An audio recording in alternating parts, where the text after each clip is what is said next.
Hello everyone, this is Dr. Rupinder Syal and welcome again to Spartan Tutorials.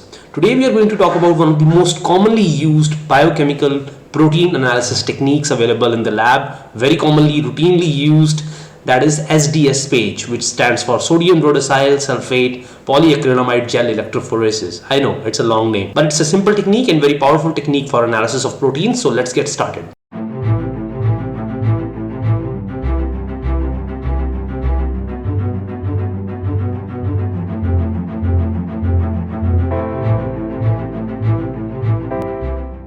So sodium rhodocyl sulfate or SDS, it is an anionic detergent, which means it carries a net negative charge, which you can see here in the hydrophilic head group. The rest of the molecule, it is a long hydrocarbon chain, which makes it very hydrophobic or non-polar. And this is the polar part, which has the negative charge. So what happens is a protein, when we treat protein with SDS, basically the SDS covers the protein. On an average, about 1.5 to 2 SDS molecules are coating the protein per amino acid, for every amino acid. So what happens is the intrinsic charge of a protein, so every protein contains its share of positive as well as negative charges. So it has its own negative or positive charge, overall charge, that gets basically annihilated, that gets destroyed, and the only charge that is left is the huge amount of negative charge which is imparted by the SDS. Now that is advantageous to us because now proteins will separate themselves only according to their molecular weight and not on the base of their intrinsic charge. The matrix for SDS page is the page or polyacrylamide gel electrophoresis. So PA actually stands for polyacrylamide. So this is the matrix. It is made up of polymerization of two different substances. One is bisacrylamide and another is acrylamide. And their polymerization is catalyzed by two substances, ammonium persulfate and TEMED. So there is a lot of cross-linking which happens between acrylamide and bisacrylamide, and that creates the matrix which has these sieves or holes for passage of proteins. So we have this gel-like matrix just like agarose gel electrophoresis, but here the pore sizes are much smaller, so we can resolve proteins. This is the typical apparatus for SDS page. This is also called vertical gel electrophoresis in some parlance. The red part is usually the positive electrode and the black one is the negative electrode, so that is the cathode, and the anode here. We have COMS, this green substance here. This is used to create the wells while we pour our liquid gel before it crystallizes. So this creates the wells where we can load our protein samples.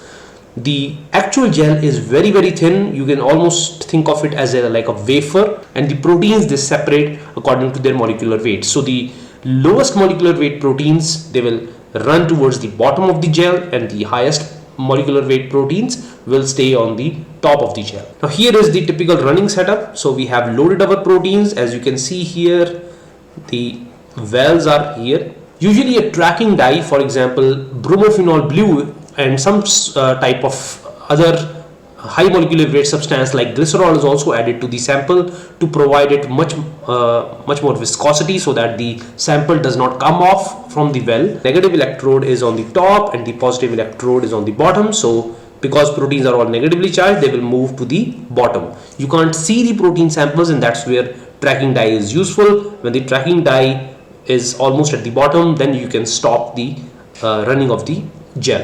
Now I would like to add that before we load on the proteins on the wells, we also add some amount of beta mercaptoethanol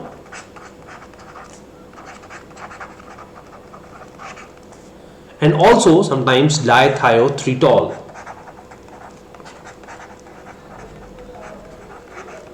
Or DTT.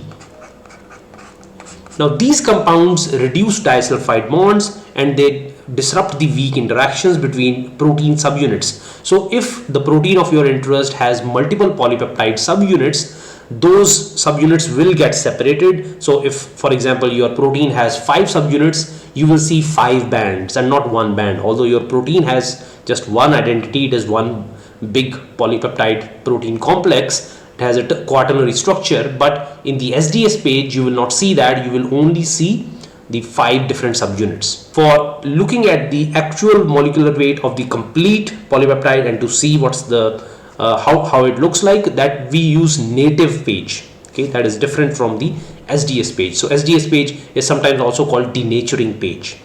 Alright, coming back to the running of the SDS page. So we load the protein samples, and the marker, this is very important, the marker is a mixture of different proteins of known molecular weights.